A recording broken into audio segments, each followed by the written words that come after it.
This evening we have Tammi Rossman-Benjamin. She'll be speaking about combating anti-Israel bias and anti-Semitic rhetoric in federally funded, in the United States, Middle East Studies program, and a case study. And you'll see that Tammi has been doing cutting-edge research and trying to understand the politics of the American economy and the funding of Middle East studies in the United States, which of course has a ripple effect throughout the world. Tammi has an article in this very important book, The Case Against Academic Boycotts of Israel. Tammi is one of the few people who have been fighting against anti-Semitism in the academy for quite a while now. And we're talking about getting older, so we've been doing this for a while. I would argue very seriously that anti-Semitism went through various phases. There was the old religious bigotry of the past and the racist type of anti-Semitism that's largely in the past. And today, contemporary anti-Semitism is the demonization of Jewish peoplehood and the Jewish people's connection to Israel.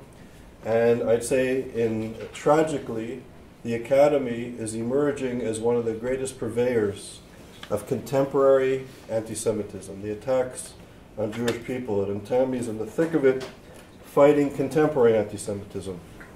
Tammi is currently a lecturer at the University of California in Santa Cruz and has written many articles about academic anti-Zionism and anti-Semitism. She's lectured internationally and widely on the developments of the growing threat, the physical threat, and the intellectual environment and safety of Jewish students on American college campuses. It's amazing that this is how I'm introducing a colleague. The physical threat against Jewish students on American university campuses. In July 2010, she co-organized a two-week workshop on contemporary anti-Semitism in higher education at the U.S. Holocaust Memorial Museum Center for Advanced Holocaust Studies in Washington. In 2009, she filed a complaint with the U.S. Department of Education's Office of Civil Rights, alleging a hostile environment for Jewish students on her campus in Santa Cruz. And in March 2011, a federal investigation of her complaint was officially launched. She's recently co-founded an important organization called the AMPA Initiative, which is a nonprofit organization devoted to investigating, documenting, and educating about combating anti-Semitism on American university campuses. In her talk, entitled Combating Anti-Israel Bias and Antisemitic Rhetoric in Federally Funded Middle East Studies Programs, a case study, Tammi will describe her study and its findings and continuing efforts to use the study to address the problems that she's exposing and the important implications of this study for researching and combating anti-Semitism in general, and in particular in the academic milieu. It's an honor to have Tammi here, who's combined academic research and academic excellence with a topic that is not only timely, but is, I think, a topic that too many of us in the academy want to kind of avoid and sweep under the carpet. So, Tammi, welcome. Thank you.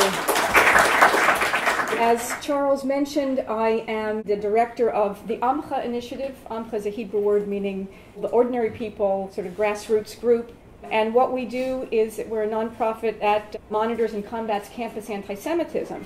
Yes, we do work on student anti-Semitism, but we also focus on academic anti-Zionism. Faculty who teach in Middle East studies programs have often been implicated in this kind of behavior.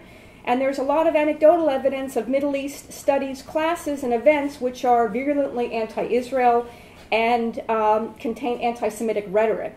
We recently released a report that tracked the anti-Semitic language, the discourse, and the anti-Israel bias in the public outreach events that were sponsored by the Center for Near Eastern Studies, which is a major center, a national resource center, sort of a flagship program at UCLA.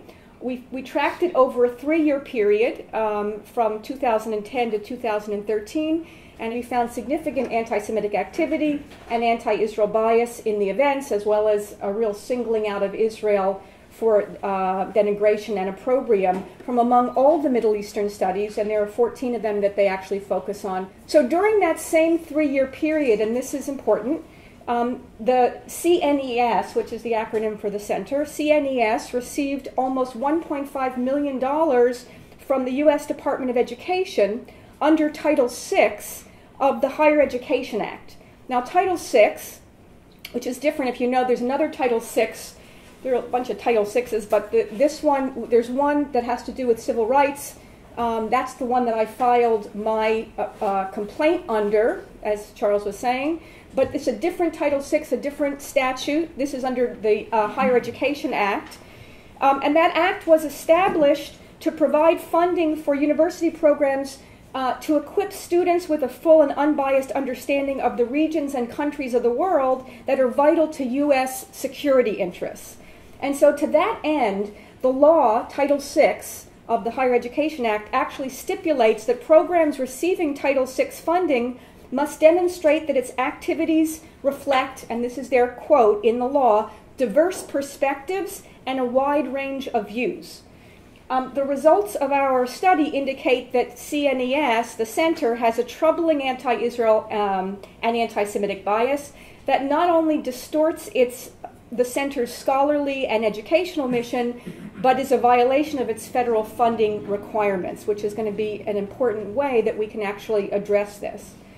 So while there's plenty of anecdotal evidence suggesting that many university-based Middle East studies programs have an anti-Israel bias that at times manifests itself as anti-Semitism, ours is the first systematic study of this phenomenon.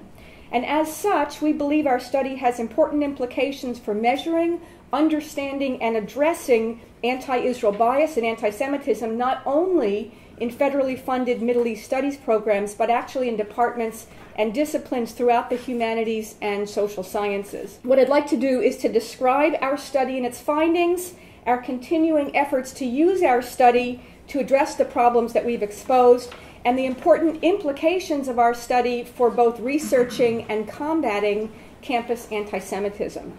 Our study set out to investigate a number of questions about the CNES's Israel-related public outreach events between the fall of 2010 and the spring of 2013. One of the questions that we looked at was the focus on Israel and the Arab-Israeli conflict disproportionate to the focus on other Middle Eastern countries and their conflicts? We asked the question, were the Israel-related events biased, or did they reflect diverse perspectives and a wide range of views in keeping with the Title VI stipulations? Did these events contain anti-Semitic discourse? And the fourth and final question we asked was, did the speakers who were chosen to speak at the Israel-related events reflect diverse perspectives and a wide range of views, or were they biased, and had they engaged in anti-Semitic activity? So those were the questions that we asked. And in order to answer our research questions, we measured a number of different variables. To answer our first research question, we looked at the total number of Israel-related public events during that 3-year period compared to the total number of public events for all the other 13 Middle Eastern countries that were being taught and researched in that center during that same 3-year period. We also looked at the total number of public events related to the Arab-Israeli conflict during that period compared to the total number of public events focusing on other conflicts or all other conflicts in the Middle East during that same period. In terms of the second question, we looked at the proportion of Israel-related events during that 3-year period that reflected an anti-Israel bias rather than diverse perspectives and a wide range of views. In order to answer the third question, we looked at the proportion of Israel-related events that contained anti-Semitic discourse and the nature of that discourse. And the fourth question, we looked at the proportion of speakers at Israel-related events who had engaged in anti-Semitic activity and the nature of that activity. An important piece of our methodology was actually how we selected the events that we analyzed. In order to obtain basic data for examination, we selected every single Israel-related event during the fall or between the fall of 2010 and the spring of 2013 that were either audio taped or videotaped or were films that we had access to. We didn't want secondhand accounts. We actually wanted to analyze, listen for ourselves, analyze the language very carefully.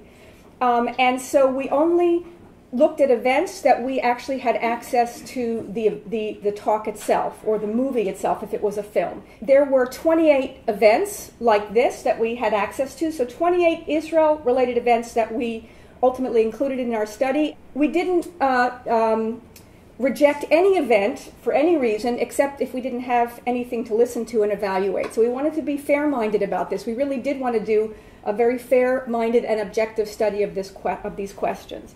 So in addition, we noted the total number of public events sponsored or co-sponsored by CNES that pertain to all the countries in the Middle East, the 14 countries in the Middle East, during the time under consideration, as was listed on their website. And we analyzed the number of events pertaining to significant political conflicts in the Middle East, including the Arab-Israeli conflict, the Arab Spring, the Egyptian uprising, the Syrian civil war, the Tunisia uprising, the Libya uprising, the Iranian revolution, and the Iranian nuclear threat.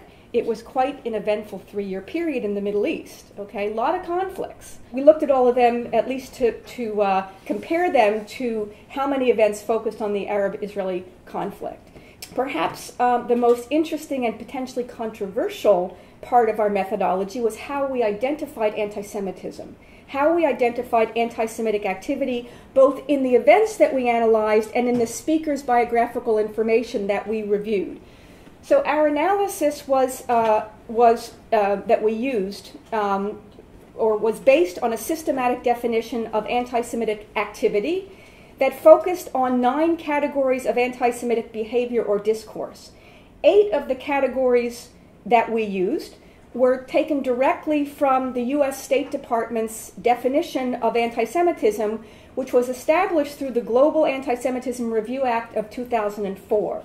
The U.S. State Department's fact sheet defining anti-Semitism identifies 8 activities as what they call contemporary examples of anti-Semitism and anti-Semitism relative to Israel.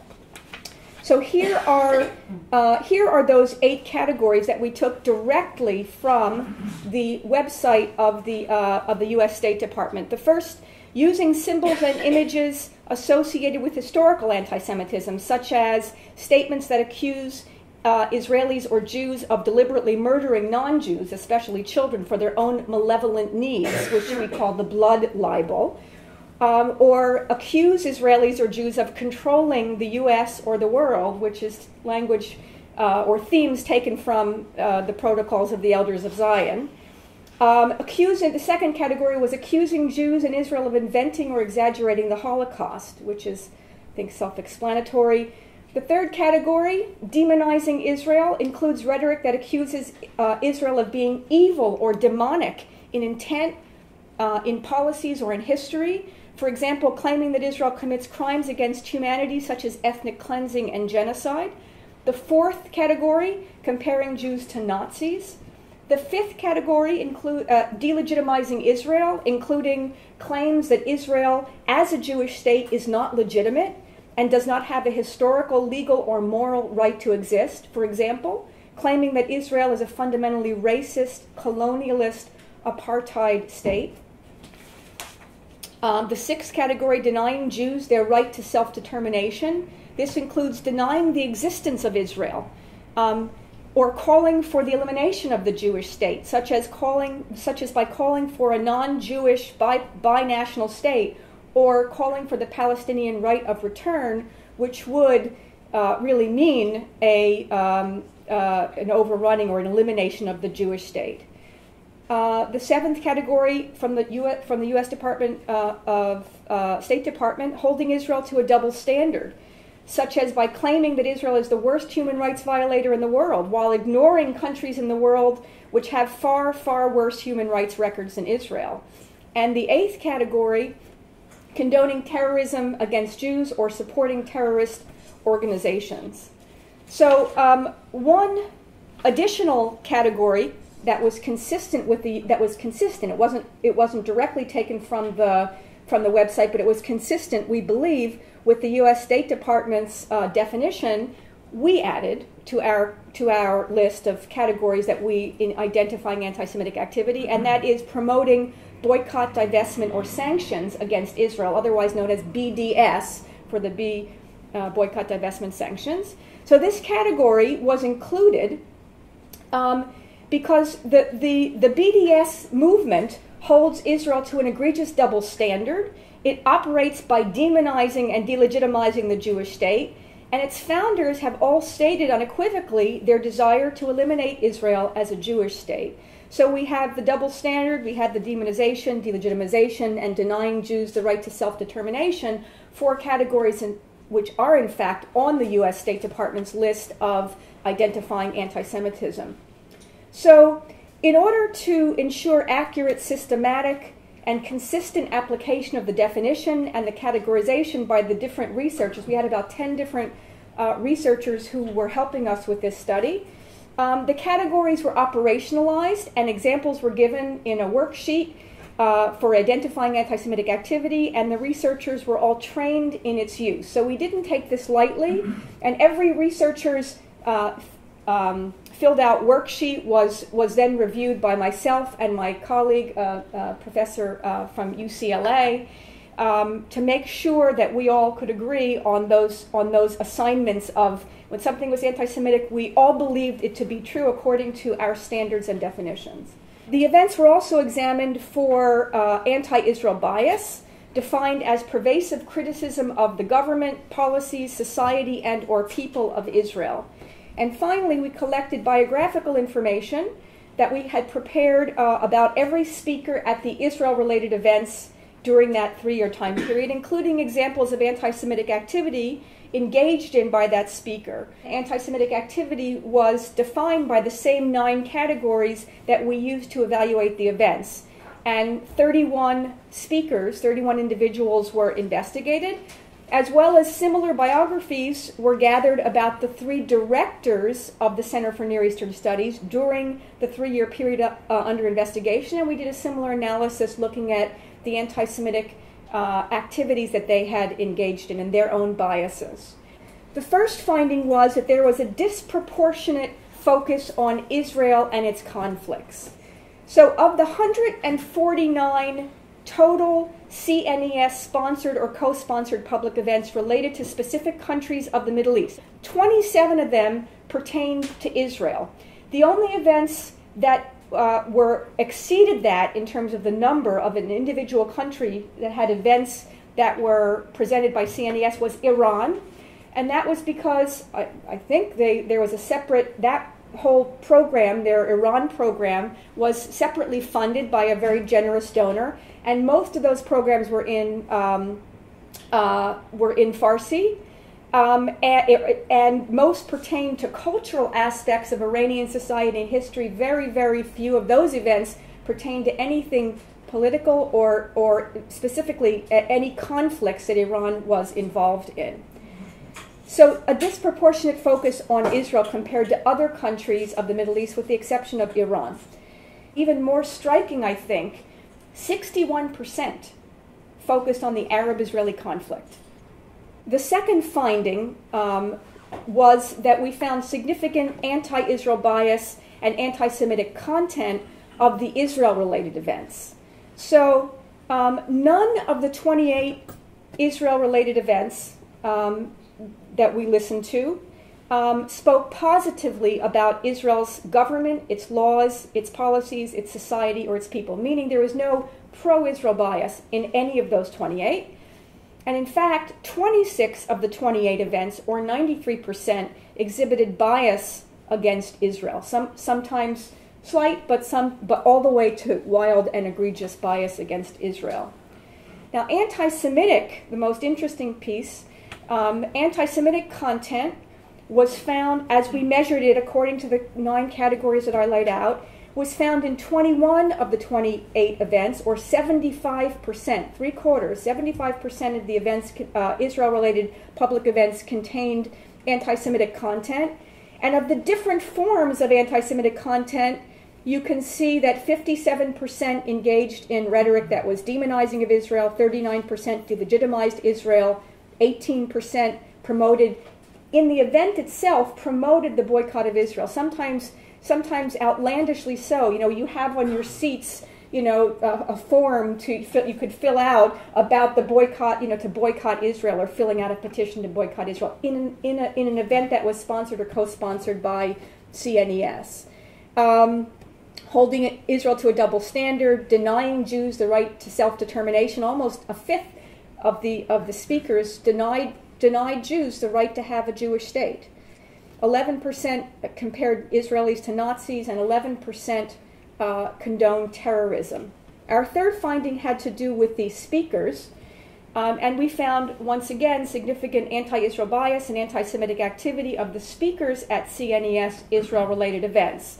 So we reviewed the biographies, and the writings of the speakers indicate, and sometimes we actually watch them give lectures at other places, indicated that 26 of the 31 speakers, or 84%, had engaged in some kind of what we considered anti-Semitic activity. In their public speaking, their writing, their endorsements of various boycotts or petitions or things like that.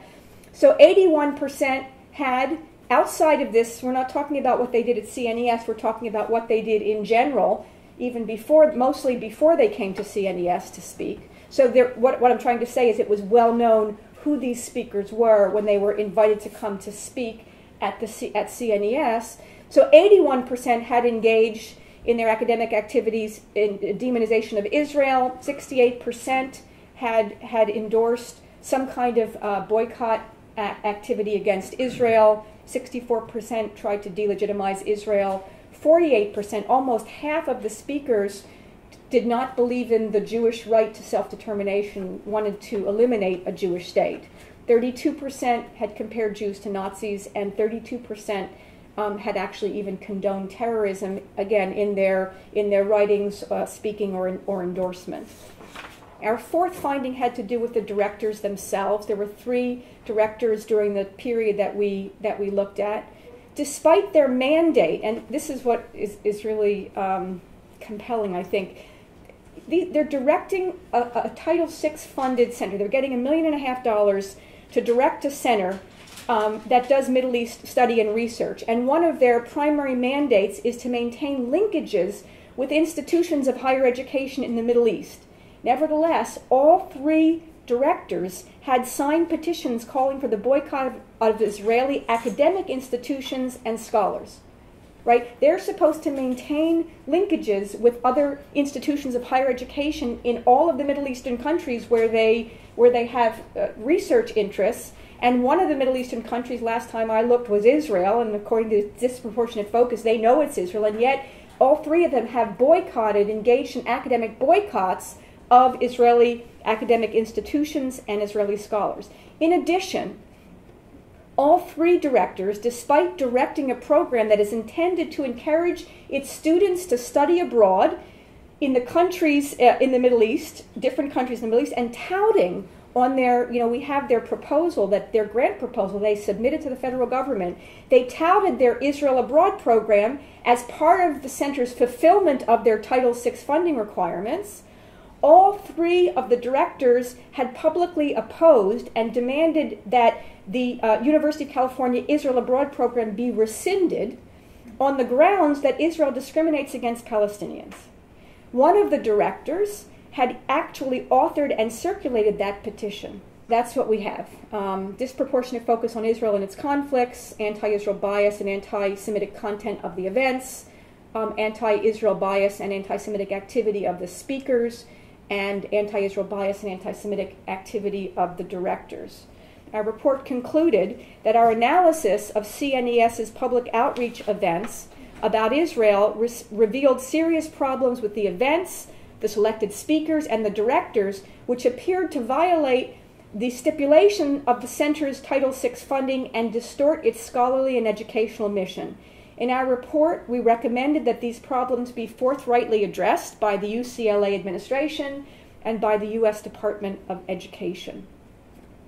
So now I'd like to tell you about our efforts to combat anti-Israel bias and anti-Semitism in federally funded Middle East studies programs using our CNES report, which has actually been an essential component of 2 separate sets of efforts that have been directed at addressing the anti-Israel bias and content of these programs.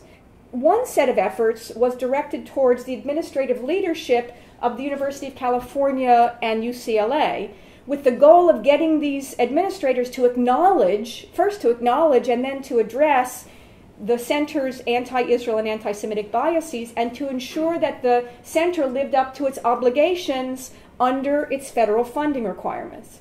The day that our report was released, my colleague Dr. Leila Beckwith and I made short presentations before the University of California Regents and President Napolitano, informing them of our study and urging them to address the problems that we had uncovered.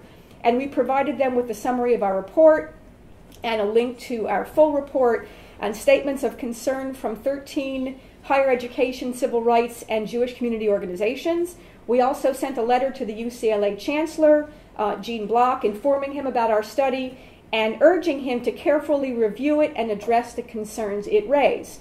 Well, despite reaching out to these UC leaders and garnering significant media coverage both locally and nationally, we had about 80 stories that were in the different media outlets. To date, we have not received any response to our report from either the UC Regents or the President or the UCLA Chancellor.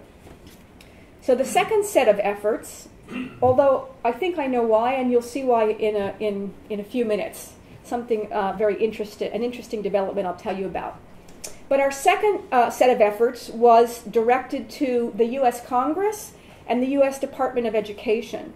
So several months prior to the release of our report, AMCHA Initiative began working collaboratively with a loose coalition of higher education, civil rights, and Jewish community organizations that were united in their concern about this anti-Israel bias of federally funded Middle East Studies programs. The coalition of groups was organized by Kenneth Marcus, some of you may know Kenneth Marcus, of the Brandeis Center for Human Rights Under Law, and the goal of the coalition was to work together to raise the awareness of federal legislators about the issue of Title VI abuse by some Middle East Studies programs and the need to either enforce the statute's stipulation of diverse perspectives or else end Title VI funding for these programs.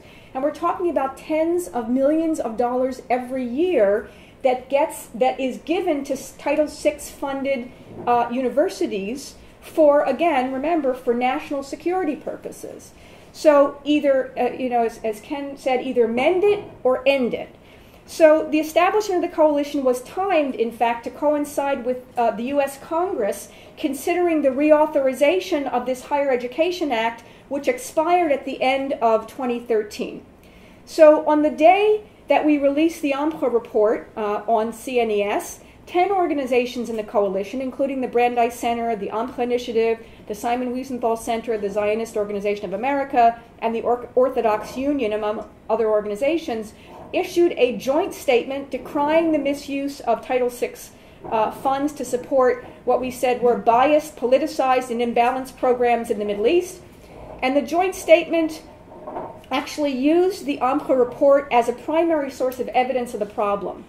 Because there had just been anecdotal evidence. Ours was the first serious and comprehensive study of the problem. So the organizations called for the implementation of accountability and transparency measures to ensure that Title VI funding serves national security and foreign policy interests. So using the AMCHA report as an important piece of evidence, the white paper provided a comprehensive analysis of the shortcomings of Title VI, with an emphasis on the biased, politicized, anti-Israel and anti-American programming, because these two things often come together, the anti-Israelism and anti-Americanism. So it emphasized the politicized anti-Israel and anti-American programming at Title VI centers.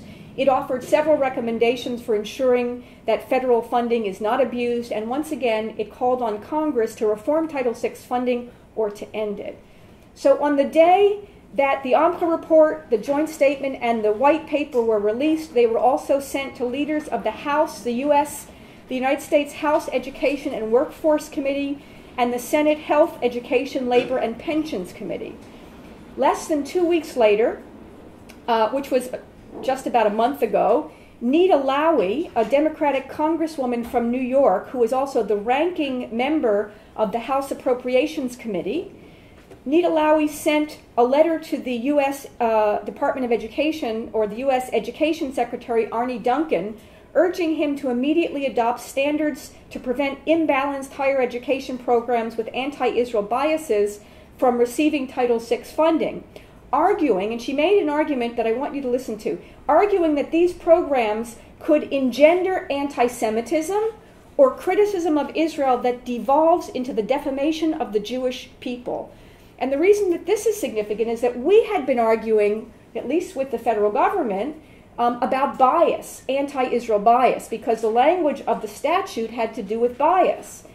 But she was taking it a step further, which is what we actually argued in obviously it was part of our report, a major part of our report, that this is not only about anti-Israel bias, that this actually is about even anti-Semitism.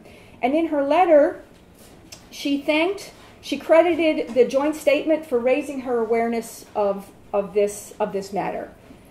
Following her letter, at least 2 other letters from members of Congress have been sent to the Education Secretary, raising concerns about the Department of Education's administration of Title VI and the misuse of federal dollars for Middle East Studies programs lacking diverse perspectives. One from a congressman and one from 2 senators that actually just were released within the last week or 2. So these are all positive efforts. Now remember, we released our study September 17th, so this is all very fresh. And all the efforts so far have been positive efforts, though their impact on the congressional reauthorization of Title VI and the Department of Education's policies for administering Title VI really remain to be seen. Meanwhile, and this is a very interesting development that I wanted to tell you about, the Department of Education has recently also, didn't only dovetail with this reauthorization, our work, and our report in particular, dovetailed with the, which actually we didn't know, it dovetailed with the Department of Education actually reviewing the grant applications for the next grant period of 2015 to 2019.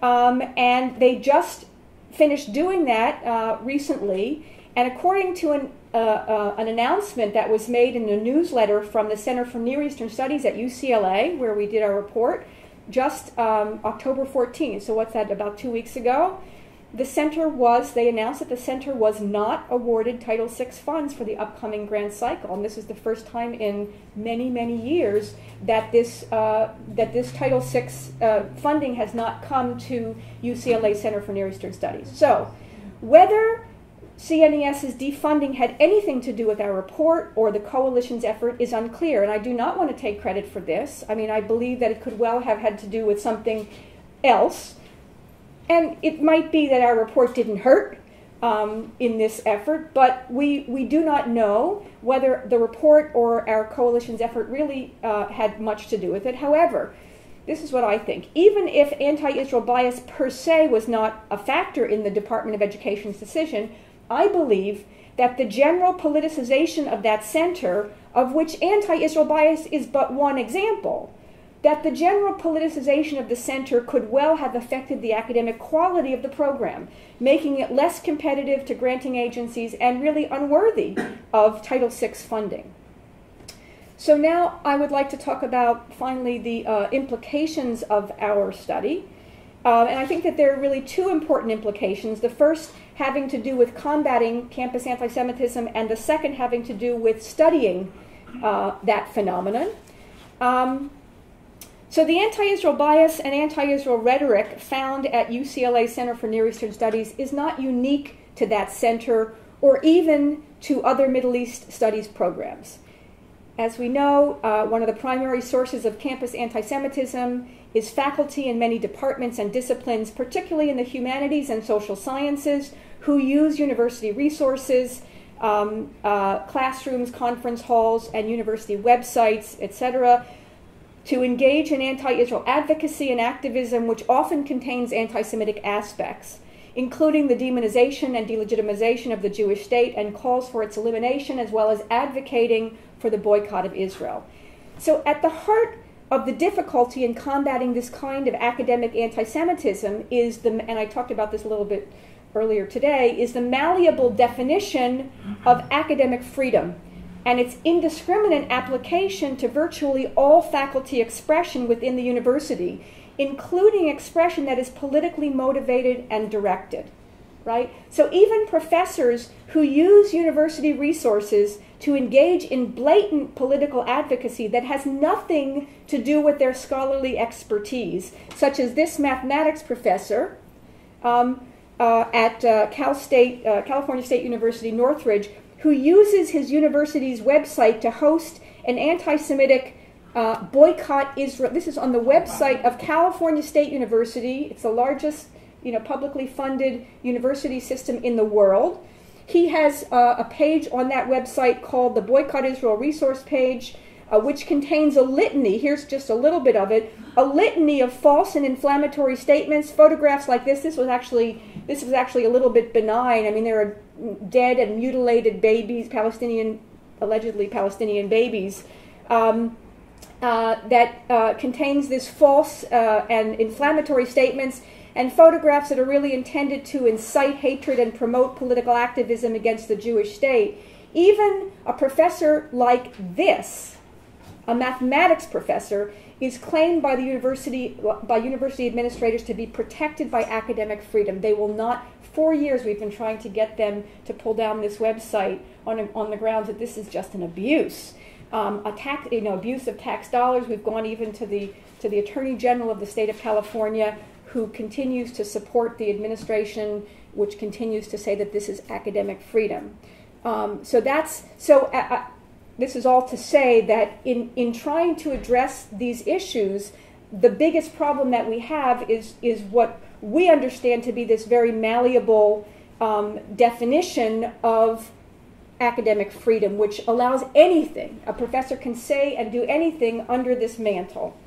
So what made UCLA unique in terms of our ability to combat the anti-Semitic nature of its programming is that we were able to actually circumvent the question of academic freedom by relying on Title VI's objective and content-neutral standard of diverse perspectives and a wide range of views. So we relied on that standard, objective standard, to make the case that the anti-Israel and anti-Semitic bias of the CNES's outreach programs was unacceptable for a recipient of federal funding. Right? Had nothing to do with academic freedom in the university and what they could or couldn't do in their own university. It had everything to do with what the requirements of the funding that they freely chose to accept were. So in this regard, it's important to point out that the U.S. Congress added that requirement of diverse perspectives to the Title VI statute in 2008 after it was demonstrated that the anti-Israel and anti-American bias rampant in federally funded Middle East studies programs was actually thwarting the whole purpose of Title VI funding, namely to provide a solid knowledge base and well-trained scholars who could serve national security interests. So that stipulation was put in there for a reason. So in other words, by adding the requirement of diverse perspectives to the federal statute, Congress was acknowledging something very, very important, which is that tendentious, politically biased university programming does not serve the public good. So therefore, I think that using the diverse perspectives requirement of Title VI as a kind of objective evidence, this argument that tendentious, politically biased university programming does not serve the public good, that argument could and should be made by what I call university stakeholders, namely the tuition payers, the donors, the taxpayers, not only with regard to using this argument, not only with regard to federally funded Middle East studies programs, but to use the argument that it does not serve the public good with regard to all academic programming at the university, because we are all stakeholders of education. And finally, I want to talk about the last set of implications of our study. And I think it has to do with how we study anti-Semitism both on and off campus. Although campus anti-Semitism has been recognized as a serious problem among scholars of anti-Semitism, and certainly within the Jewish community, or much of the Jewish community, as far as I am aware, ours is the first systematic study of anti-Semitic behavior, particularly discourse, language, on a college campus. Furthermore, our study would not have been possible without a detailed definition of anti-Semitism and a systematic methodology for identifying anti-Semitic expression based on that definition. And here, too, I think that we've been pioneers in developing a methodology for identifying anti-Semitic expression that is based on what is arguably the most authoritative and comprehensive definition developed by the European Union Monitoring Center on Racism and Xenophobia and adopted by the U.S. State Department in 2004. Since the release of the CNES study, our methodology and the definition upon which it is based have been criticized by those who do not agree with our understanding of anti-Semitism. They feel that it's very controversial.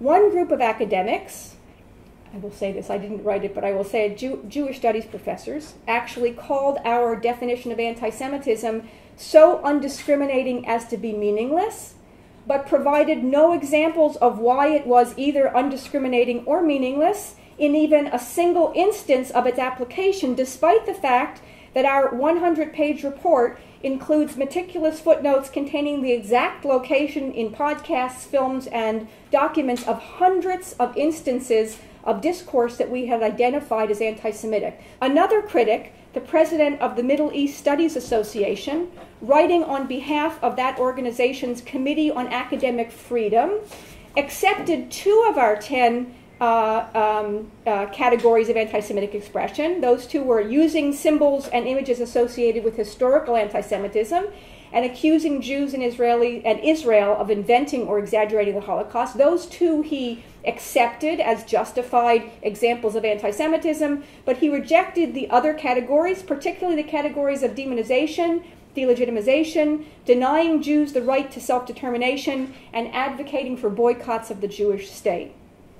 So in this case as well, our critic was unable to explain why the categories he rejected should not be used to identify anti-Semitic activity, except to suggest that since some Jews were known to engage in such behavior, that this behavior could not possibly be anti-Semitic. It's interesting that of the 14 university professors who sit on the Middle East Studies Association's Committee for Academic Freedom, which was the one who brought this critique of our work, 7 of them, 50%, including the committee's 2 chairs, have endorsed either an academic or economic boycott of Israel.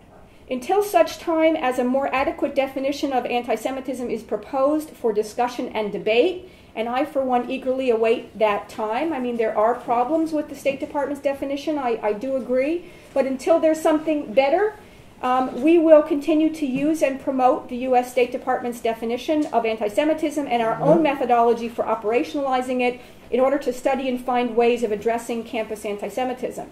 Which brings me to my last point. If the methodological considerations that I've just raised, particularly the question of a clear definition of anti-Semitism, are essential to the study of campus anti-Semitism, how much more so to the study of global anti-Semitism, which is reaching alarming levels that rival and in some parts of the world even surpass pre-Holocaust levels. Without an adequate means of identifying and measuring anti-Semitism, how can we hope to understand its nature and scope, or to develop effective strategies for combating it? Now is the time, I think, for as many scholars as possible to turn their attention to these methodological questions, to conduct comprehensive studies of the problem, and to apply their knowledge and understanding to routing out the longest hatred in the history of humanity. Thank you. I'll just say for one point of clarification, I would refer to, I think, the European Union definition of anti-Semitism was based significantly on the work of Dina Porat and Esti Wedman and Meir Leacock. They're scholars who dealt with issues of anti-Semitism as defining contemporary anti-Semitism. Edward Kaplan and myself in 2005 wrote an article using some of these definitions to show the linkage between classical forms of anti-Semitism and what we called Israel bashing, So we were very sort of systematic in trying to define contemporary anti-Semitism. And of course, the work of Erwin Kotler and David Mattis, two Canadian human rights lawyers who played a key role. ISGAP helped slightly or YISA helped slightly in defining the London Declaration, which and the Ottawa Protocols, which 43 countries endorsed the definition of contemporary forms of anti-Semitism, which the State Department borrowed heavily from. Right. So there's a whole sort of history of how contemporary definitions of anti-Semitism have been defined and engaged with and adopted by various governments. So there's 15 or 18 years of sort of defining and governments accepting very similar definitions. This is a question. On the one hand, in the United States, the First Amendment, freedom of speech, academic freedom. When you come along and do the study, and the Jewish studies professors will say, this smacks of McCarthyism, because Americans, American liberals, American academics are very leery of putting people on lists of political correctness. So you're fighting an academic culture on that on one hand. On the other hand, the Obama administration has been supportive, and it's becoming clearer and clearer, there's no more doubt about it, of the Muslim Brotherhood. The Muslim Brotherhood literally calls for the extermination of Jewish people. During the Hamas war with Israel, the American government was pushing the Turkish and the Qataris to the ceasefire agreement. They were basically supporting the Muslim Brotherhood.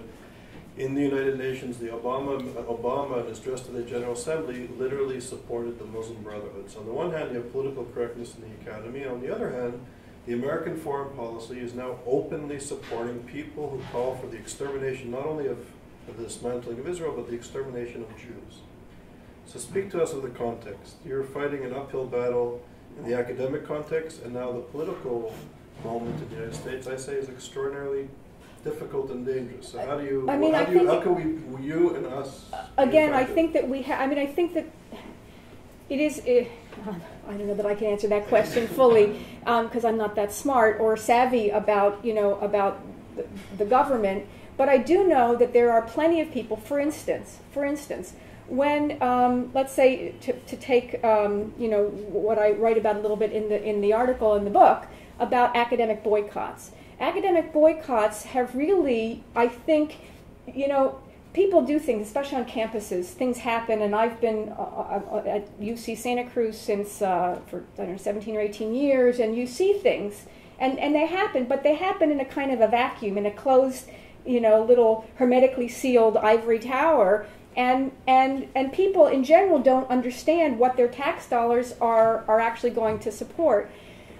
There come times when people cross the line, when they do something that is so outrageous, so egregious, or somebody, like Amcha comes along and exposes it, that people really get outraged. And I think, and not that we exposed this, but that one of the things that crossed the line for many, many people, many in the Jewish community and many in government in America, is the academic boycott of Israel. I mean, it's just so outrageous. There has been no other country. I mean, they keep making this parallel between Israel and South Africa and saying in terms of boycott, but even South Africa, I just learned this fact, even South Africa, there was no academic boycott in South Africa that was imposed on South Africa or launched against South Africa. There were economic boycotts, but not academic boycotts. So understand this. Israel is the one nation in the world and in the history of higher education that has ever had a major movement to boycott its universities and its scholars,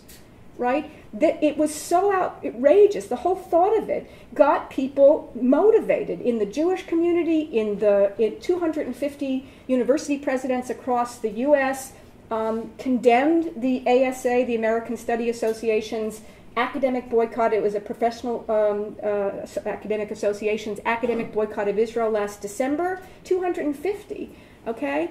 And plus which, many members of Congress spoke out about it, right? There was a letter that was signed by hundreds of congressmen and senators about, condemning the academic boycott, the ASA's academic boycott of Israel.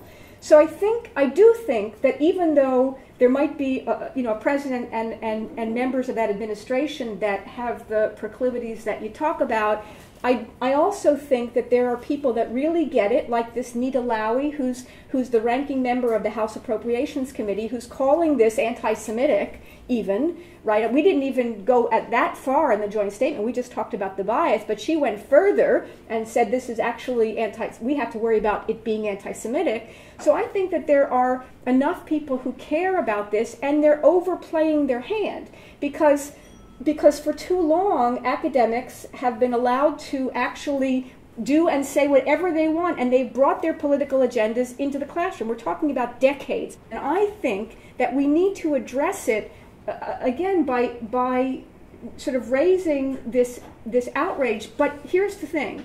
They say McCarthyism, and we have to say back to them, no, it's accountability. I think strategically, we have to deal with the content. If you're dealing with the content, you'll get, hopefully, the support of good people. But if we're going down the path of silencing scholarship and accountability, I think it's political suicide. But that's a whole other issue. Professor Saltzman of anthropology, McGill. I have to agree that the whole postmodern intellectual trend in the social sciences and the humanities basically argues that there is no truth, there are many truths. In that sense, there's no knowledge. They're just different points of view, different opinions. And consequently, the search for truth, the search for knowledge is a fool's game. The only thing that we can do is to commit ourselves to activism, to support the subaltern, the oppressed. And I'm afraid that's where the social sciences and humanities are at the moment. The kind of criterion that you've mentioned, diverse points of view, that's an objective criterion that I think you can push for without being accused of stifling anybody's view. You simply want to hear everybody's view. So I think that that is consistent with academic freedom. So I would say, yes, keep academic freedom, but also insist on pressure to allow that academic freedom to be diverse. They say that in universities we believe in all kinds of diversity. Racial diversity, national origin, sex, sexual preference. Every kind of diversity is welcome, except intellectual diversity. The only kind that really matters. Of course. At a university. Of course.